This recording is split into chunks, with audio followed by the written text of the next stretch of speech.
Dear students, आज हम class 8th NCERT math exercise 3.4 के सम करेंगे फर्स्ट एंड सेकंड। लेकिन ये एक्सरसाइज स्टार्ट करने से पहले स्टूडेंट्स ये कुछ फिगर है क्वाड्रिलेटरल्स की, इनकी प्रॉपर्टीज के बारे में जानना बहुत ज़रूरी है।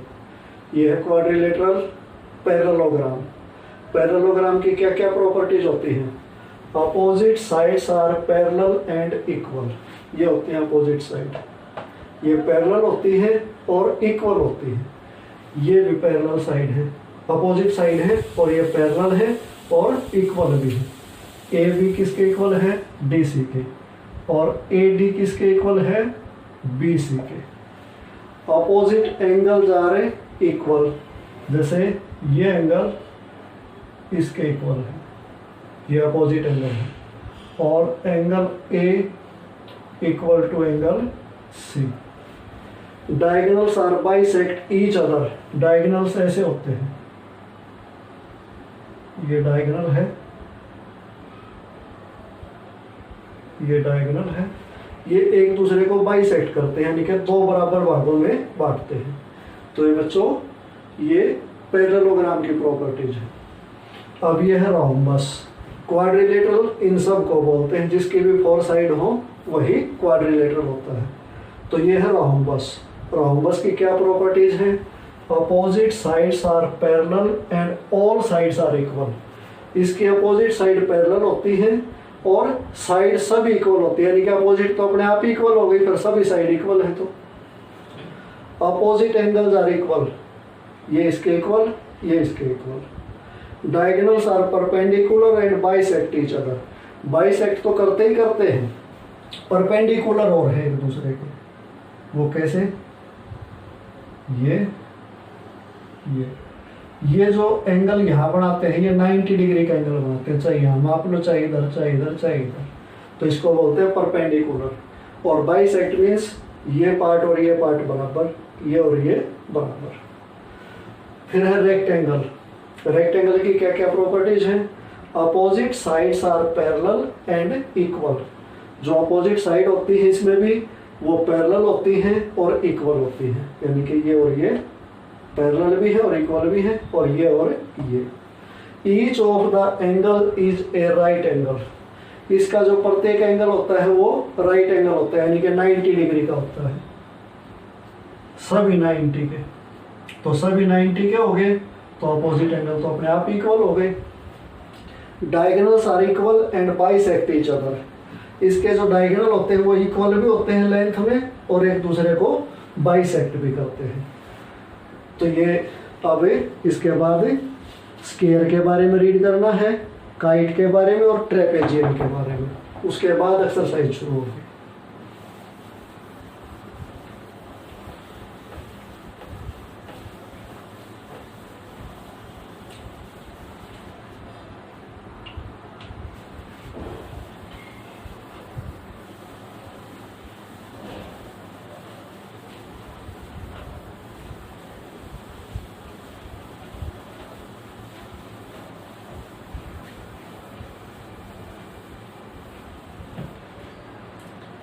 नेक्स्ट है स्केयर।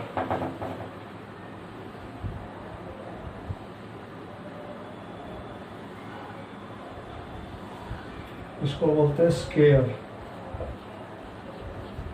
इसकी प्रॉपर्टीज क्या है? Number 1, opposite sides are parallel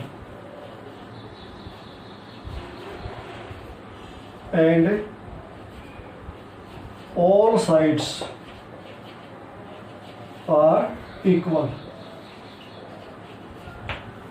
जो अपोजिट साइड होती है वो पैरेलल होती है और ऑल साइड इक्वल, यानी कि पैरेलल तो अपने आप इक्वल हो गई, फिर जो अपोजिट है सभी साइड जब इक्वल हो गई तो। Second, each of its angles is a right angle।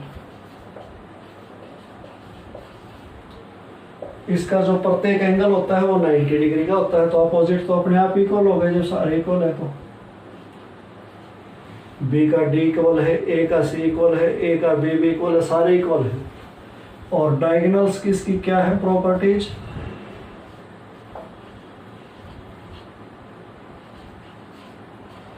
Diagonals are equal, perpendicular and bisect each other.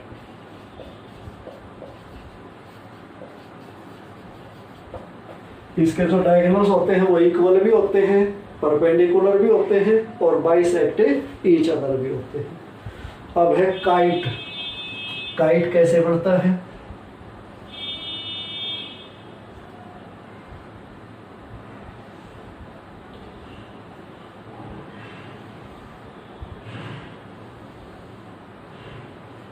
ये है kite, A B C D.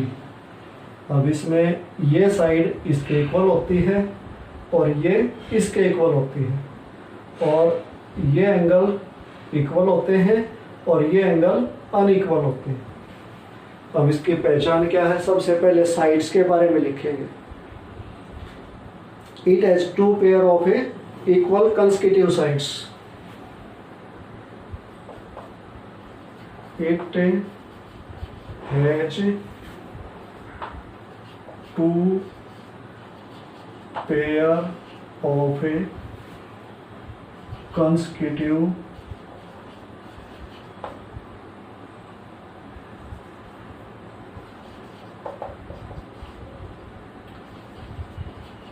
equal sides।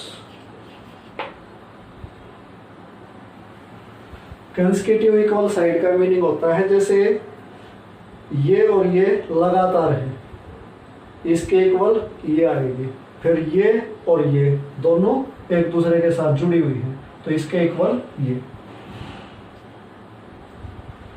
और एंगल के बारे में क्या प्रॉपर्टी है, जो ये फिगर दी गई है, सेकेंड प्रॉपर्टी एंगल्स के बारे में, in this figure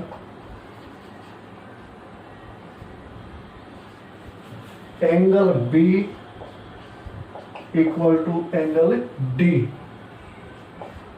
but angle A not equal to angle C. यानी कि ये और ये तो इक्वल है लेकिन ये अनइक्वल है, यानी कि एक पेयर तो इक्वल एंगल का मिलेगा अपोजिट का और एक पेयर अनइक्वल मिलेगा। अब डायगोनल्स के बारे में क्या है, इसके जो डायगोनल्स होते हैं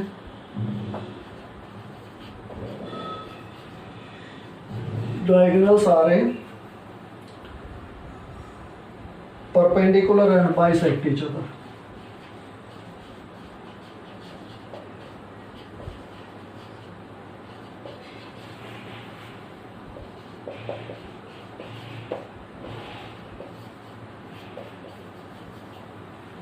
इसके जो डायगोनल होते हैं ये परपेंडिकुलर होते हैं एक दूसरे के ऊपर और बाइसेक्ट भी करते हैं। तो ये था बच्चों काइट, इस फिगर को क्या बोलते हैं, काइट। अब है ट्रेपेजियम।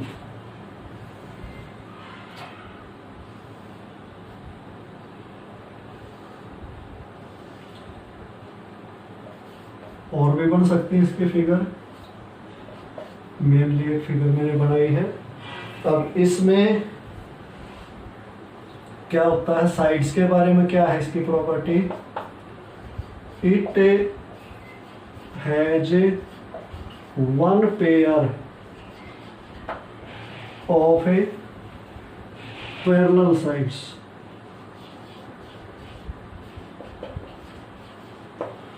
इसका जो एक पेयर होता है वो पैरेलल होता है, दूसरा पेयर अनपैरेलल होता है। जैसे इसमें ए बी और डी सी तो है पैरेलल साइड और ये अनपैरेलल है, ये तो है पैरेलल और ये है अनपैरेलल, और इक्वल होने कोई जरूरी नहीं है इसमें। सिर्फ पैरेलल, और एंगल्स के बारे में कोई प्रॉपर्टी नहीं, इसके एंगल कैसे भी हो सकते हैं, और इसके जो डायगोनल्स होते हैं, diagonals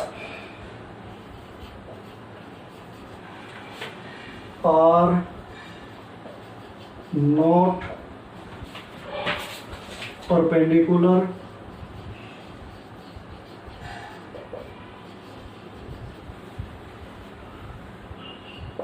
not equal and not bisect each other। इसके जो डायगोनल होते हैं ना तो परपेंडिकुलर होते हैं, ना इक्वल होते हैं, और ना एक दूसरे को बाइसेक्ट करते। तो ये 6 टाइप्स ऑफ क्वाड्रिलेटरल हैं स्टूडेंट्स। इन सभी की प्रॉपर्टीज आपको अच्छे से लर्न करनी है, और ये एक्सरसाइज शुरू करने से पहले अपनी नोटबुक में बनानी भी है 6 की 6 फिगर, और इनकी प्रॉपर्टीज भी लिखनी है। उसके बाद एक्सरसाइज स्टार्ट करनी है। अब हम एक्सरसाइज का फर्स्ट सम लेते हैं। इन प्रॉपर्टीज के पढ़ के ही उनका आंसर आप दे सकते हो। अगर प्रॉपर्टीज नहीं आती तो उनका आंसर नहीं दे सकते।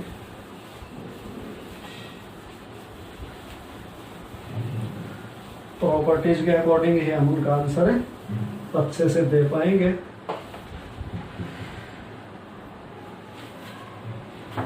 फर्स्ट सम है स्टेट वेदर ट्रू और फॉल्स।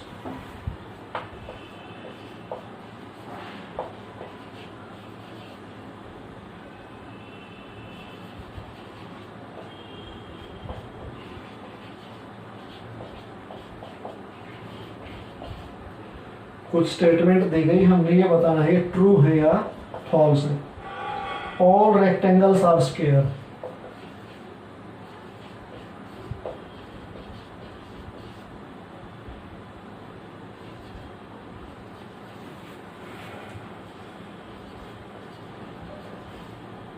क्या सभी रेक्टेंगल को, क्या ऑल रेक्टेंगल आर स्क्वायर, सभी रेक्टेंगल स्क्वायर होते हैं? क्या होते हैं? नहीं होते।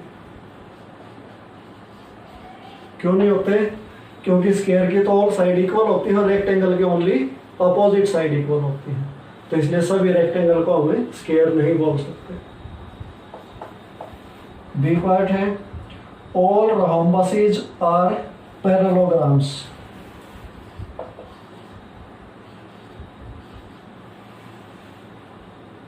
और HOMBUS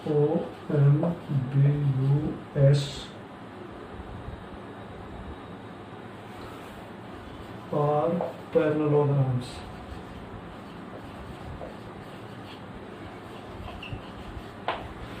all rhombuses are parallelogram. क्या सभी रोम्बस पैरेललोग्राम होते हैं? होते हैं, क्योंकि पैरेललोग्राम में तो ओनली अपोजिट साइड इक्वल होती है और रोम्बस में सभी साइड इक्वल होती हैं। पैरेललोग्राम में ओनली अपोजिट एंगल इक्वल होते हैं, सो रोम्बस में भी अपोजिट एंगल इक्वल होते हैं। तो ये प्रॉपर्टीज इसमें सेम है, इसलिए ये हो सकते हैं। सी पार्ट है all squares are a rhombuses. All square are rhombus.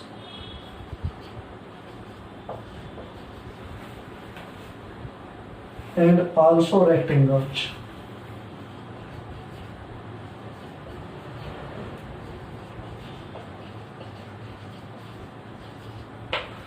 सभी स्क्वायर रोम्बस और रेक्टेंगल भी होते हैं। क्या स्क्वायर को रोम्बस बोल सकते हैं? बोल सकते हैं, क्योंकि स्क्वायर में रोम्बस की सारी प्रॉपर्टीज आती हैं। और क्या उसको रेक्टेंगल भी बोल सकते हैं? बोल सकते हैं। रेक्टेंगल की भी जो सारी प्रॉपर्टीज हैं वो स्क्वायर में सेटिस्फाई होती है, तो ये ट्रू है। जो प्रॉपर्टीज मैंने लिखवाई हैं वो सारी आप अगर ध्यान से पढ़ोगे तो उनमें सभी आंसर है। All squares are not parallelograms.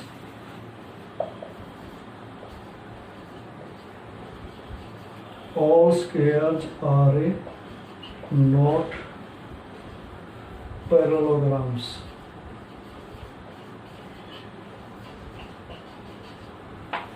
सभी स्केयर पैरेललोग्राम नहीं होते, होते हैं। स्केयर पैरेललोग्राम की सारी प्रॉपर्टीज को सेटिस्फाई करता है तो होते हैं, ये बोल रहे नहीं होते, तो ये गलत है, फॉल्स। बी पार्ट है, all kites are rhombus each।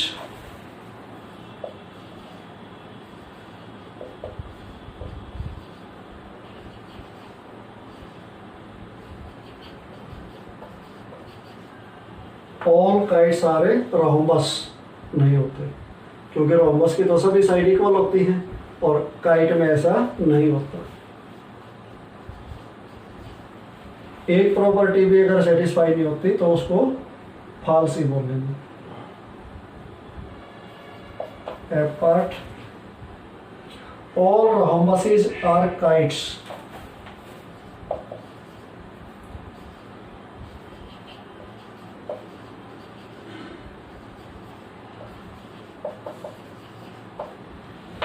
क्या rhombus को काइट बोल सकते हैं? बोल सकते हैं, क्योंकि rhombus काइट की सभी प्रॉपर्टीज सेटिस्फाई करता है।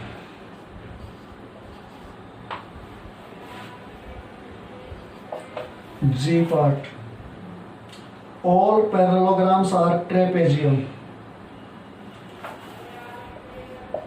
ऑल पैरेललोग्राम्स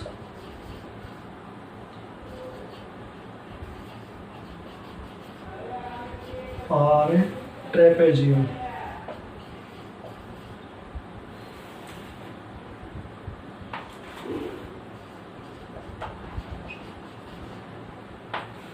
पैरेललोग्राम ट्रेपेजियम की सभी प्रॉपर्टीज को सेटिस्फाई करता है, इसलिए ये ट्रू है। H part, all squares are trapezium.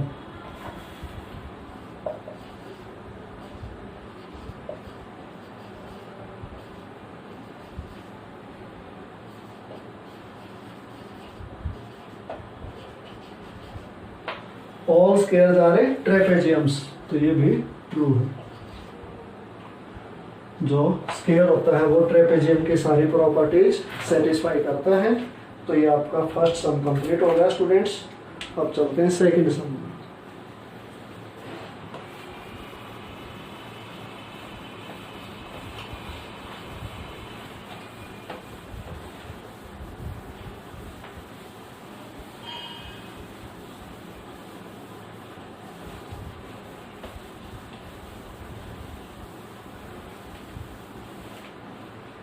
Second sum, students,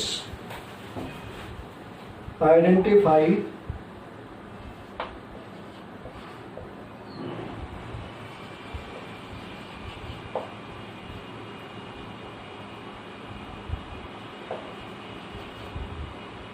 all the quadrilaterals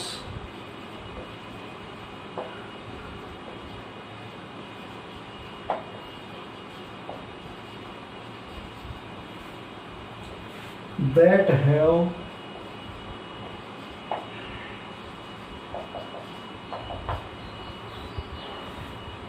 four sides of equal length। इसका ए पार्ट है, four sides of equal length, और बी पार्ट है four right angles.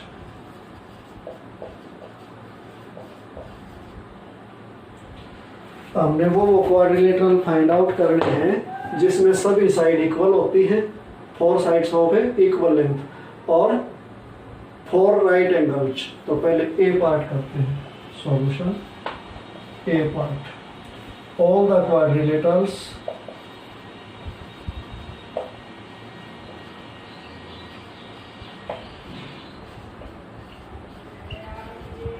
that have four sides of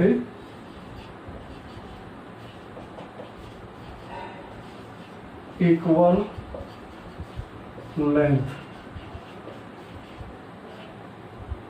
equal to करो ध्यान, जो property लिखवाई थी, सभी साइड इक्वल एक तो स्क्वायर की होती है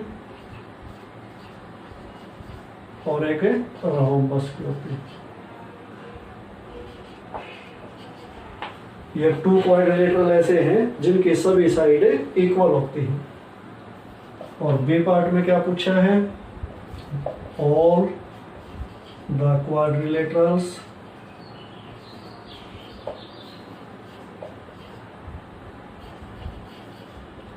that have 4 right angles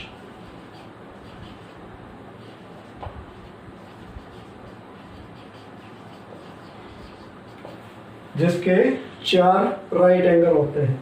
कौन कौन सी थी, एक तो रेक्टेंगल और एक स्क्वायर।